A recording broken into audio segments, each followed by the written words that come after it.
What's going on YouTube? Chris here again with another video, and today we're going to go ahead and change our oil on our Blazer because we finally got that warning light. Now when we bought the car we actually had a free complimentary first one, so we never went ahead and changed the oil ourselves or the filter. The dealership actually did that. So now that we are about 7%, I'll show you in a second.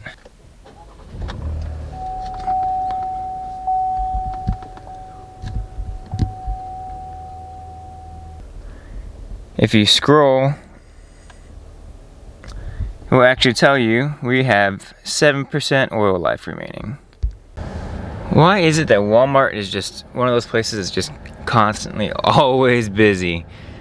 Man, it's gonna take me longer to find parking than it is to actually pick up my part that I need. Alright, here at Walmart, I'm not the most comfortable filming at like stores and stuff like that. For one, it's probably frowned upon, and two, I'm not that comfortable. Oh, right. Look who's back with more stuff than originally intended for. Like majority of people when they go shopping. But let's go ahead and get home, and I'll break down all the parts that we're gonna need for this oil change and what I ended up buying filter and engine oil wise. Yes. Hey, I'm home. Can you please open up the garage and drive out my car so I can pull in the Blazer? Yeah, give me a second. Now that we're back home, let's go ahead and check out this Walmart haul. Shop rags are only like $9. Can't get enough of those. Here we have an oil mat. You really don't want to stand up your garage too much. Here's our oil filter.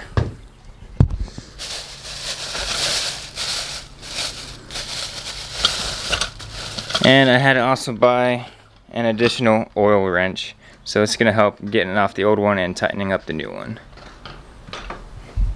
And as for the oil, we're going to use 5W30. That's what our owner's manual calls out for a 2020 Blazer RS. I'm pretty sure the 19 and 2021 are the same as well. So if you have an RS, the V6, you're going to need the 5W30. And they recommend this Dexos approved, which these are. And it calls out for 6 quarts. So here's a big 5-quart jug, and here is a single quart. And to go ahead and remove the drain plug, you can either use a T40 bit, so I have here, or you can also use a 15mm wrench, whatever you guys choose. I'm showing you both in the video for if you have either tool or the both. It's up to you what you want to use. And the owner's manual, they call for UPF 63 Romeo oil filter. That's just the OEM if you want it.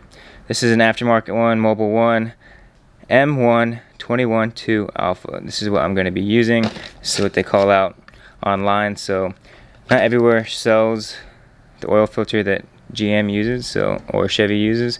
So I'm going to go ahead and just use this mobile one paired up with their oil. I run it on my car over there. No issues. Runs fantastic. But yeah, that's all you're really going to need. And then maybe some gloves so you're not so dirty. And I know everybody on YouTube is a skeptic. They're like, oh, this guy's just a garage YouTuber, average Joe. Well, you know what? I'm gonna go off of my owner's manual, and I'll let you guys actually physically see where it calls out the 5W30, how many quarts, and what type of filter you should be using. So let me go ahead and find those in the pages, and I'll go ahead and show you guys. All right, first up is page 349, and this is the oil filters that you're gonna need for. So for the 2.0 liter, you're going to need a PF66, 2.5 liter, you're going to need PF64, 3.6 V6, aka RS and Premier, you're going to need the UPF 63 Romeo. So there you go. You can go ahead and pause it if you really wanted to, but again, that is on page 349. And skipping a couple pages to page 352, engine oil with filter, and they're telling you the capacity of oil that you need. So for the 2.0, you need a 5.3 quarts, 2.5, you're going to need the 5 quarts, and the 3.6 V6, aka RS and Premier, that is going to be 6 quarts, just there at the bottom. So again, that's page 352. And for the most important part is probably the type of oil that you're going to be needing, and that is going to be on page 256, okay? So SAE OW20 is for the 2.0 and the 2.5 liter engines. And if you got the 3.6 V6, you're going to be using the SAE 5W30. Again, that's on page 256. Pause it if you need to, but there's that. And Chevy, they actually recommend that you do your oil change and your oil filter every 7,500 miles. That's what's actually stated in here. Personally, I'm probably going to do it about every 6,000 miles. And this is on the extended oil, so this is about not even half the time of what the Mobil 1 full synthetic actually provides. This says 15,000 miles, okay? So we're not even going about half of that, so car should be pretty safe. Like I said, I run this on my car over there. No issues. Mobil 1's pretty good at filtering out what it needs to. So there you have it. That's all the information you guys need. That's all in the handy dandy owner's manual right out of Chevy's mouth. So let's go ahead and get the car jacked up. You really don't need to. I'm going to put it on ramps just to give myself a little more access. And again, just here's the oil and oil filter I'm going to be using. So again, Mobil 1 M1 21.2 Alpha 5W30 extended performance with Dexos. Okay, that's kind of important. Make sure whatever you guys pick up doesn't have to be Mobil 1, but make sure it has Dexos and that it is 5W30.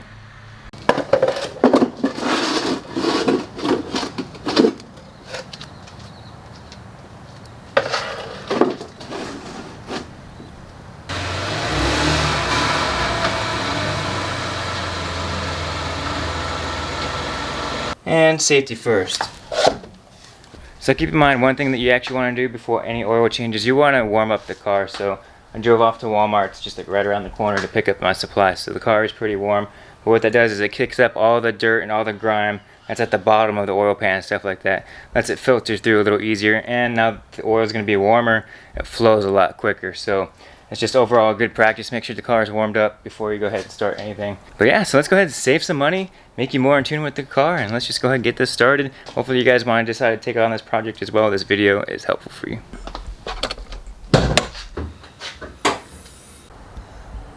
It is filthy under here right now. Alright, so first things first, find your cap. It's going to be different if you don't have the V6 car, but here is ours, located right here, and obviously it tells you right there, 5W30. So the whole point of taking this off is it's going to allow us to go ahead and drain the fluid a lot easier. We'll just go ahead and set this to the side for now.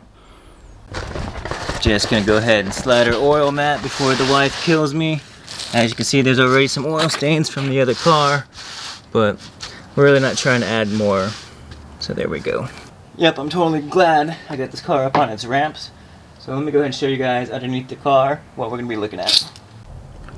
So to the left of your front passenger wheel, here's your oil pan, here's your drain plug, and here is your filter. All easily accessible. There is no under tray on this car, so that is very accessible. Really happy about that. But again, to remove that, it's either the T40 or the 15mm wrench, whatever your choosing is. We're going to get this in place first. Alright, that would just be draining all over the floor. Don't want that. But alright, there we go. So let's go ahead, break this loose.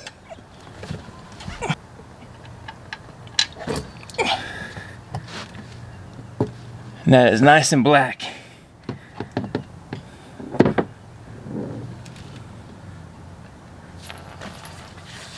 Doesn't that look so yummy? No, it really doesn't. That's disgusting. So yeah, we'll go ahead and let that finish draining. As soon as that's done, we'll go ahead and pull off the filter. Alright, now it's time to go ahead and remove this filter. So we're going to go ahead and slide this over because there is some oil that hides in there as well. So this is where the handy dandy oil filter wrench comes in handy. Because it's on there pretty tight. What you're going to do is you're going to get that on there, just like so.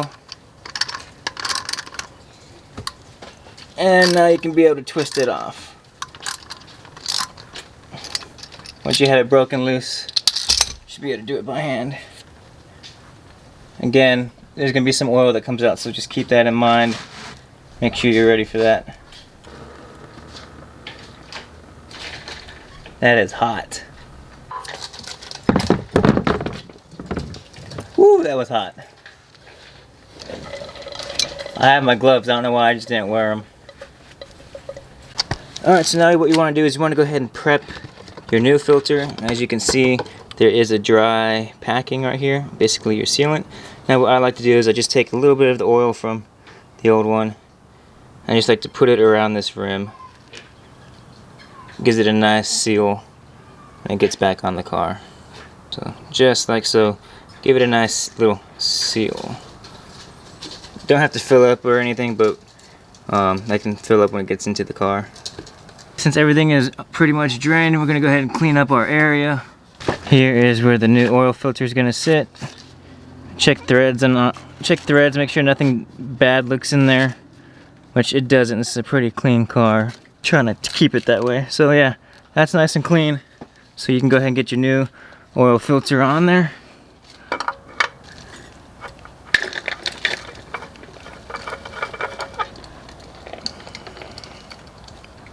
We'll come back down and tighten that with the wrench. Alright, got the service area nice and clean. Got the drain bolt back on there. Let's give it a nice little tighten. Don't go anything overboard because this is an aluminum oil pan. You don't want to bend it or snap it, which can be easily done. So just give it a nice little torque on there. Ain't going nowhere. Alright. The oil filter is all nice and tightened down. The drain plug is all nice and tight. We're going to keep this little oil catch underneath just to make sure no oil spills and we're okay. But let's go ahead up to the engine bay.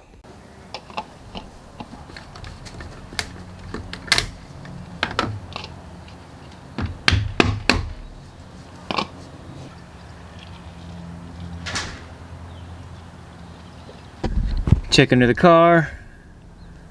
Nothing looks like it's physically leaking. Alright, there's all 5 quarts of one jug. And let's go ahead and rip open the other one.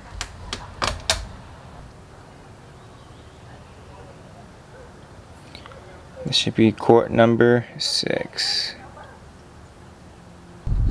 Go ahead and remove this guy. Capper back up.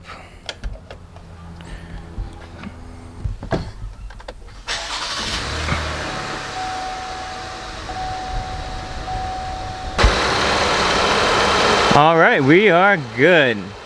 Yay. Alright, so we're good to go ahead and close the hood. Just make sure everything is removed from your engine bay. We'll give this a nice little shut.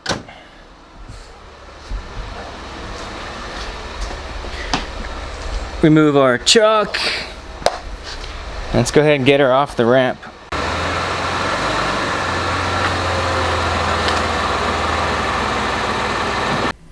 So now that the car's back on level ground, the new oil is in there, everything is buttoned down, tightened up, there's no leaks. Last thing to do is to go ahead and reset our odometer, or I don't know what you guys want to call it, the service light. Alright, and in order to do that, you're just going to turn the car on real quick.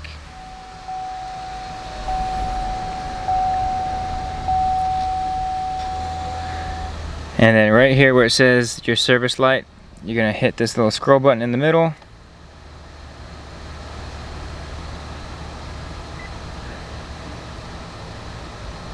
And you just hold it down until it goes away. It's as simple as that.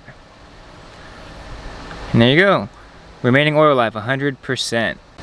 And if you guys do your oil change yourself, a nice little thing you should probably do is track when the next one is due. So what you want to do is, what I'm going to do, I do a 2-step method. Number 1 is I write down this mileage on the back of my receipt of what I bought, so like the oil and the oil filter. I write down the mileage, and then I'll also come down, scroll down to trip B, and I'll reset that. So that is back to 0 miles. So when that hits 6,000, I'm going to go ahead and redo everything again, and that's just a backup in case somebody switches my trip B on me. Let's go ahead and turn the car off, and let's go ahead and make sure that light indeed went away. So let's go.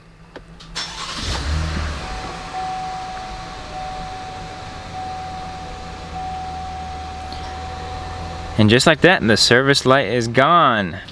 Alright, there you have it. That's how to change your oil on a 2019 and up Chevy Blazer. And in today's particular video, this is a 2020 Blazer RS, and I'll lay down in the description all the stuff that I bought for this oil change. That way you guys don't have to do a lot more research or anything like that. That's the whole point of this video. One-stop shop for everything. I showed you the owner's manual, I showed you what oil I used, and I showed you how to do it. So basically, any Joe Schmo out on the road, they should be able to do their own maintenance on their car as far as an oil change goes. I know a lot of people are going to say, oh, I just take mine to the dealer, which is fine and dandy, you know, you can go ahead and do that. But those who want guaranteed work done on their car that they know is getting done, you can do it yourself. Save yourself some money as well, and it keeps you in tune with your car. Makes you feel like you've accomplished something, I guess you can say. But yeah, other than that, I just want to say thanks for watching. If you guys have any questions, comments, or concerns, lay them down in the comments box below, and I'll try to address them for you guys. And yeah, other than that, I'm going to go ahead and clean up the garage and call it a video. So other than that, I just want to say thanks for watching. Never live your life on idle, and I will see you guys in the next one. Peace.